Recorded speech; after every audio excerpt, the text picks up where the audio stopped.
Chengicherla railway track ఘటనకు సంబంధించి విజయారెడ్డి అత్త, మామ ఇద్దరు కూడా మనతో పాటే ఉన్నారు. మరి ఆ రోజున కూడా వాళ్ళు చాలా అంటే చాలా ఆవేదన అయితే వ్యక్తం చేశారు.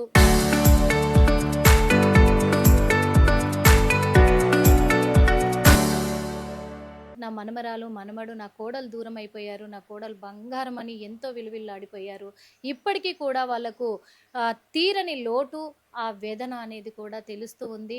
వాళ్ళు కొన్ని విషయాలు చెప్పాలి అనుకుంటున్నారు. ఏం చెప్పాలనుకుంటున్నారో వాళ్ళని అడిగి తెలుసుకునే ప్రయత్నం చేద్దాము. అమ్మా, అసలు ఇప్పటికీ కూడా మీరు మీ మన్మరాల్ని, మన్మల్ని అలాగే ఇటు నీ కోడల్ని మర్చిపోలేకపోతున్నారు. ఇక్కడ నీ కొడుకుతో పాటే చెంగిచెర్లలోనే ఉంటూ ఉన్నారు. అసలు ఏమై ఉంటుంది అనుకుంటున్నారు తను? ఏమైందంటే వాళ్ళ అమ్మమ్మ, వాళ్ళ మేనమామ చిరంజీవి మేనమామ, అమ్మమ్మ పుష్పవతి, మేనత్త లక్ష్మి, వాళ్ళ వల్ల టార్చర్ వల్ల నా కోడలికి చాలా ఇబ్బంది పెట్టిర్రు. వాళ్ళు ఇబ్బంది పెడితే నా కోడలు ఆత్మహత్య చేసుకుంది. నా పిల్లల్ని మాకు కాకుండా చేసింది నా కోడలు. నా పిల్లల్ని కూడా టార్చర్ పెట్టిండ్రు. చాలా వేదన అంటే చాలా వేదన. ఇప్పుడు ఈ 2 నెలల సంది అన్నీ మేము తెలుసుకుంటున్నాము.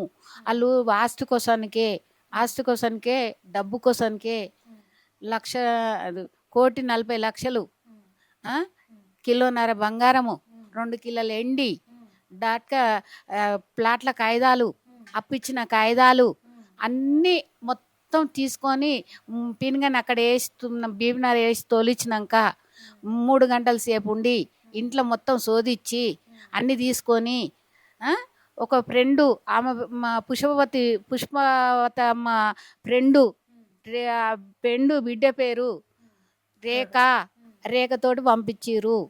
అన్నీ ఉన్నాయని అమ్మాయి కూడా చెప్పింది. మళ్ళీ ఫోన్ చేసి అడిగితే ఇప్పుడేమో ఏమి లేవు, బంగారం లేదు, డబ్బు లేదు, మీకు ఏమీ లేదు, మీకు ఆస్తి కోసానికి మిమ్మల్ని అది చేస్తా పెద్ద మనుషుల దగ్గరికి పోయి డబ్బు ఖర్చు పెట్టి లంచాలు ఇచ్చి అన్ని రకాల మమ్మల్ని ఏదిస్తుండు. చిరంజీవి రెడ్డి, పుష్పవతి, అల్లొదినే లక్ష్మి ముగ్గురు కలిసి నా కుటుంబాన్ని నాశనం చేసిర్రు. మాకు న్యాయం జరగాలి. మాకు ఎటువంటి ఇబ్బంది అంటే మొత్తం పానభయం ఉంది మాకు. వాళ్ళు ఏమన్నా కానీ ఏం చేస్తావో చేసుకోపో, ఏం చూస్తావో చూసుకోపో, ఏడ మాట్లాడుకుంటారో మాట్లాడుకోపో, నువ్వేం చేసావు, నువ్వు ఏడ సంపాదించినావు, నువ్వు ఏం బీక్కొచ్చినావు, ఇగో ఇటువంటి రకాలు మాట్లాడుతుండు. బామ్మర్ది 18 ఏళ్ళు గూకబెట్టి సాదిండు నా కొడుకు. వాళ్ళ కుటుంబాన్ని మొత్తంలో 18 ఏళ్ళు గూకబెట్టి సాదిండు. నా కోడలు ఎప్పుడు వచ్చినా మంచిగా చూసేది. వాళ్ళ అమ్మ చూడనీయకపోయేది, మమ్మల్ని ఇంటికి రానియకపోయేది. పుష్పవతి మా ఇంటికి రానియకపోయేది వాళ్ళ అమ్మ అస్సలు రానియకపోయేది. ఏమున్నా కానీ ఏముంది మీకు, ఏముంది, ఎకరాలు, ఎన్ని ఎకరాలు ఉన్నాయి, కోట్లు కావాలి పుష్పవతికి, లక్షలు కావాలి, కోట్లు కావాలి, ఎకరాలు కావాలి, బంగారం కావాలి. ఎప్పుడు చూడు నోట్లకెళ్ళి ఇదే టార్చర్ ఉండేది. టార్చర్ తోటి నా కోడలు ఇదైపోయింది. వాళ్ళ వల్లనే నా కోడలు, నా కుటుంబం మొత్తం ఇది చేసిరాళ్ళు. వాళ్ళ లక్ష్మి కోడల్ని పట్టుకుంటే అంత బయట పడుతుంది. మేము వీడియోకి అందరికీ నమస్కారం చేసి చెప్తున్నా, పబ్లిక్ చెప్తున్నా, కోడలుని ఒక్కల్ని పట్టుకుంటే అత్త మొగడు ఖచ్చితంగా వస్తారు. కోడల్ని పట్టుకొని మీరు మాట్లాడియండి. గవర్నమెంట్ అందరికీ నమస్కారం చేస్తున్నా, పోలీస్ స్టేషన్ అందరికి నమస్కారం చేస్తున్నా. నాకు చదువు రాదు, నాకు ఇట్లా మాట్లాడుతుందని ఎప్పుడు ఎవరేమో అనుకోకుండ్రి. నాకు 3 కొడుకులు. ఈయన పెద్ద కొడుకు, చిన్న కొడుకు, నడిపి కొడుకు. 3 కొడుకులమ్మ. బిడ్డలు లేరు. ఇక నాకు పెద్ద కొడుకుది ఈ ప్రాబ్లం అయ్యింది. ఇక మాకు పానభయం ఉంది. వాళ్ళ వల్లనే పానభయం ఉంది. ఫస్ట్ నుంచి పెళ్ళైన సంది ఇప్పటిదాకా ఈ 2 నెలలు పిల్లని విడిచిపెట్టి ఊకుంది. ఎప్పుడు చూడు ఏ దావత్కి వచ్చినా, ఏడికి వచ్చినా బిడ్డెంబడి తల్లి వచ్చేది. పిలవకున్నా వచ్చేది మా దావతులకు.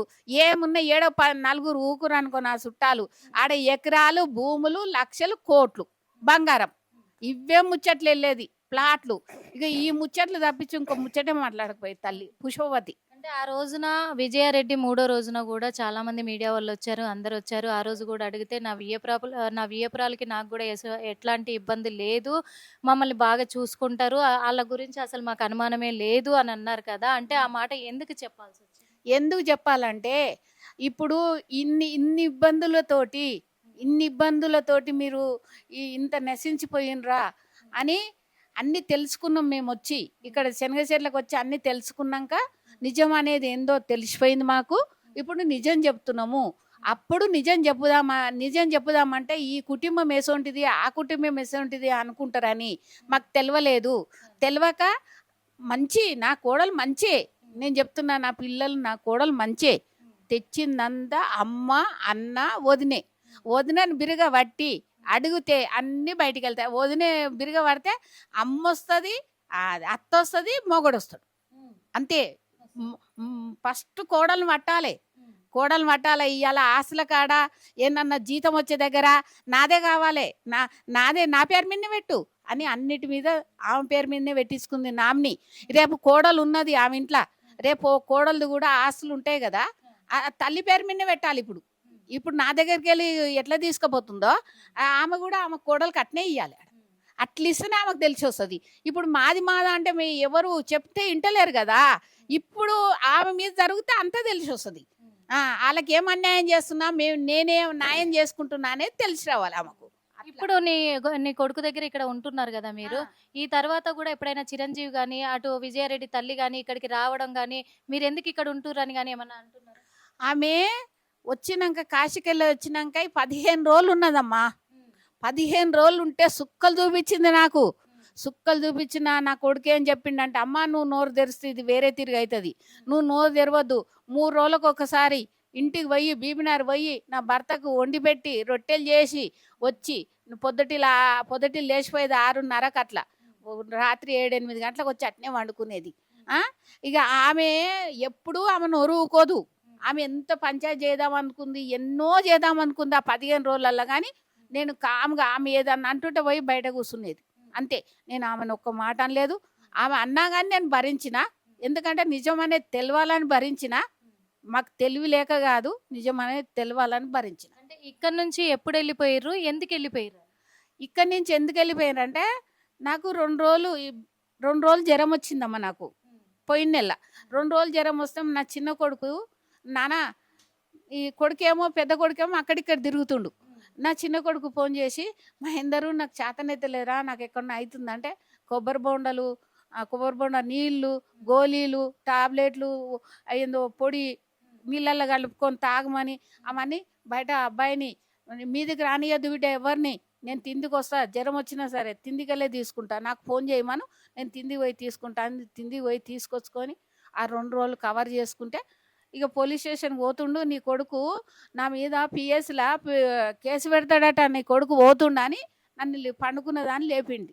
లేపితే నేనన్నా వచ్చి ఇక్కడనే కూకున్న బయట వరండాల కూకుంటే అన్ని చదురుకుంది. ల్యాప్టాప్ తీసుకుంది, 70,000 పెట్టి కొత్త ఫోన్ కొనుక్కొచ్చింది నా కోడలు. ఆ ఫోన్ తీసుకుంది, ల్యాప్టాప్ తీసుకుంది, ఇంకో ఫోన్ తీసుకుంది, కారం తీసుకుంది, పప్పులు తీసుకుంది, అన్ని రకాల. కొడుకు కారు తీసుకొస్తే అన్ని తీసుకుపోయి అన్ని వేసుకొని పోయింది. అన్ని ఈడికెళ్ళి అన్ని తీసుకుపోతారు, ఆడ ఏముండదు. ఈడనే అంతా. ఇది స్టోర్ రూము, నా కొడుకు స్టోర్ రూము.